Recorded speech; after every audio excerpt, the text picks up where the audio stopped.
The eccentrical drive of the cutting blade gives the ring cutters their unique performance. However, the ring cutter's maintenance needs are somewhat different compared to a traditional power cutter. In this film, we'll show you how to carry out the service that the user would normally do himself. The service procedures are identical for both the hydraulically driven K3600 and the K960 ring, which is driven by a two-stroke engine. In the film, we've chosen to demonstrate the K960 ring. We'll be showing you how to perform daily maintenance, adjust the rollers, change the blade, and replace the rollers. For other service work, please refer to the instructions that came with the machines.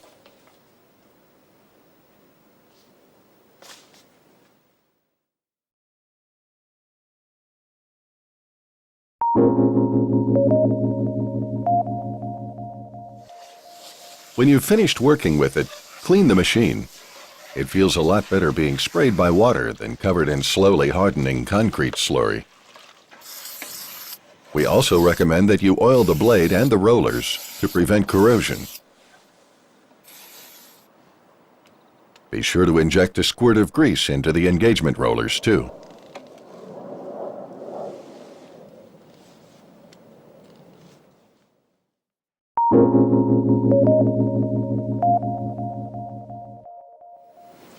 The ring cutter has two knobs set to either the operating position or service position. In the operating position, the knob is fully screwed down and is always used when the machine is in use. The blade then has the correct pressure against the drive wheel. In the service position, the knob is unscrewed and the blade runs freely from the drive wheel. A small but important detail: if the knob is screwed outwards until it goes no further, the rotation of the rollers becomes locked. You achieve the correct service position by first unscrewing the knob until it goes no further and then screwing it in a half turn. We're now going to demonstrate how to check and adjust the roller's contact with the blade. You have to make this adjustment every time you need to change anything on the machine. For example, replacing the blade or rollers. Check and adjust the rollers at least once during the blade's lifetime. This is how to perform the check. First, unscrew the knob to the service position. The roller pressure is correct when you can stop the support roller's rotation with your thumb.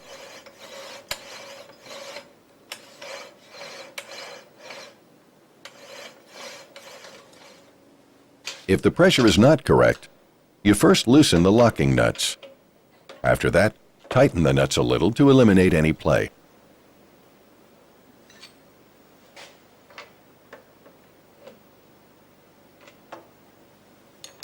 Then adjust the pressure using the adjustment screws.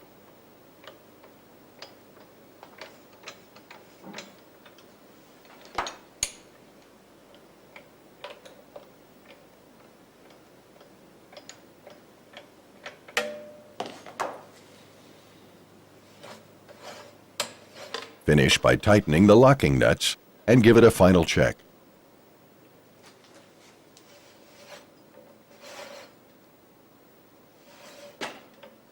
Screw the knob into the operating position.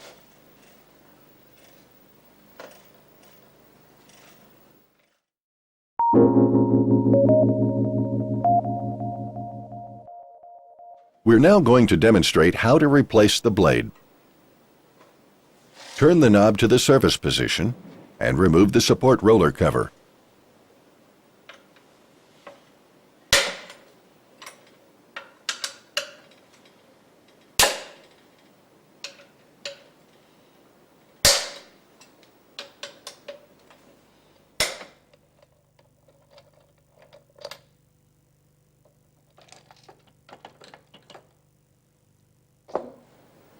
When replacing the blade, also check that the rollers rotate freely.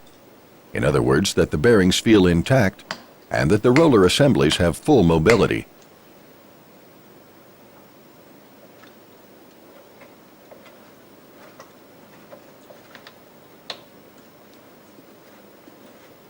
The drive wheel must always be changed when replacing the blade. Push in the rotation lock on the opposite side. Release the center screw and remove the drive wheel.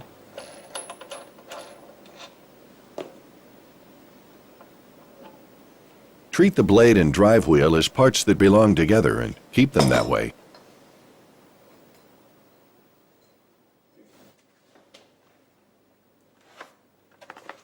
Every new blade is supplied with a new drive wheel, as both components usually have the same service life.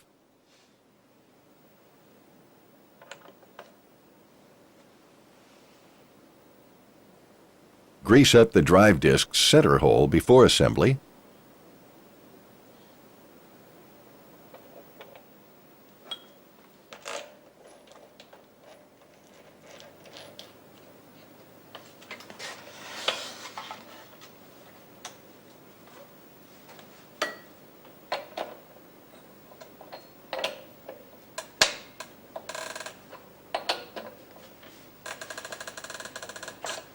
Place the blade toward the engagement rollers and tighten the knob slightly to hold the blade in place.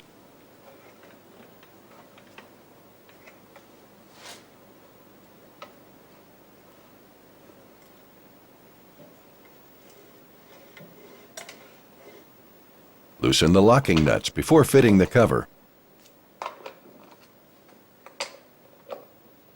If you've had to replace a worn-out blade with a new one, don't forget to unscrew the adjustment screws about 2 turns.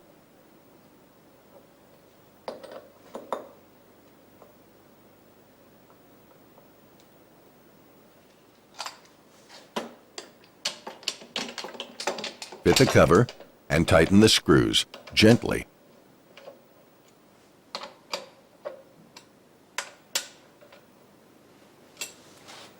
Unscrew the knob to the service position.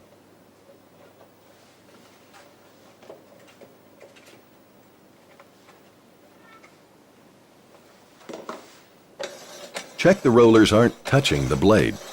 Otherwise, loosen the adjustment screws further. Then tighten the cover screws properly.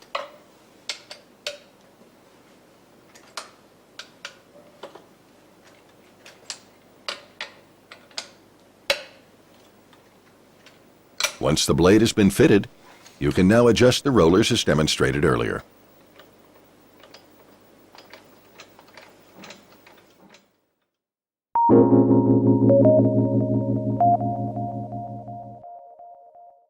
We're now going to demonstrate how to replace the rollers. You can see the engagement rollers on the left and the support rollers on the right. The same type of rollers should be replaced in pairs. Check for wear and tear every time you replace the blade.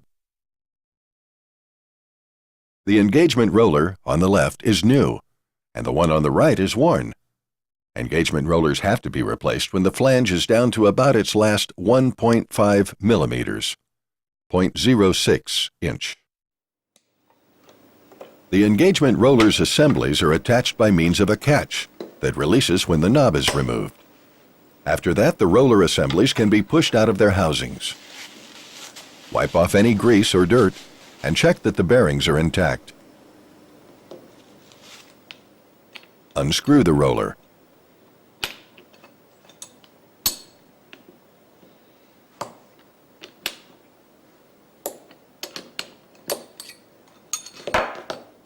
If you have a vise, it's easiest to do it like this.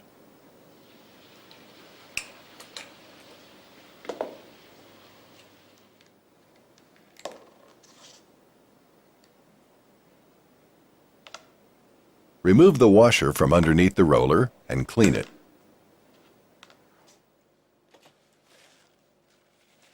Grease underneath the washer prevents water and dirt from getting in. Grease the axle too.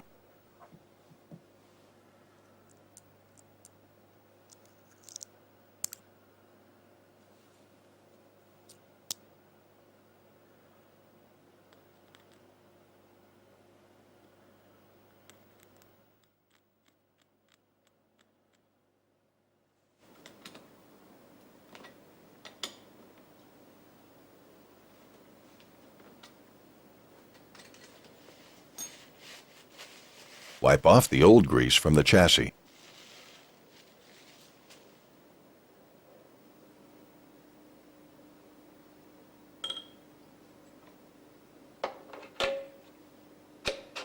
Push the roller assembly into position so it snaps into the knob.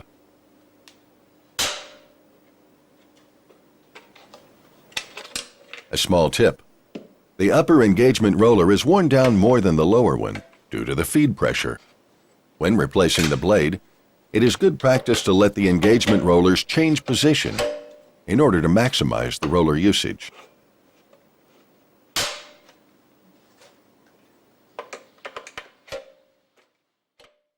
Now we're going to change the support rollers. The support roller on the left is new. When the groove has just about disappeared, as with the one on the right, it must be replaced.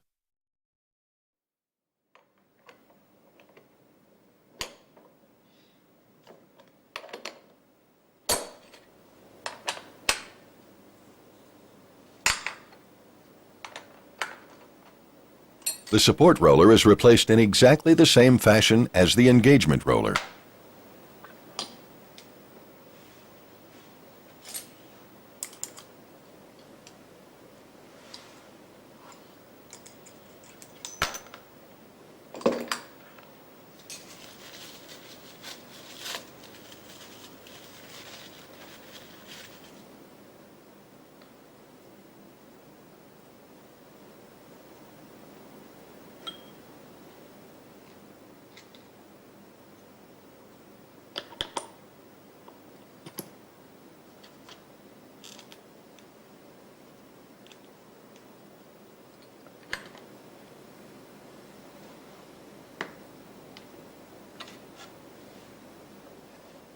The new engagement and support rollers' diameters are greater than those being replaced, so you'll have to loosen the adjustment screw by about 4 turns before fitting the cover if both the engagement and support rollers are being replaced at the same time.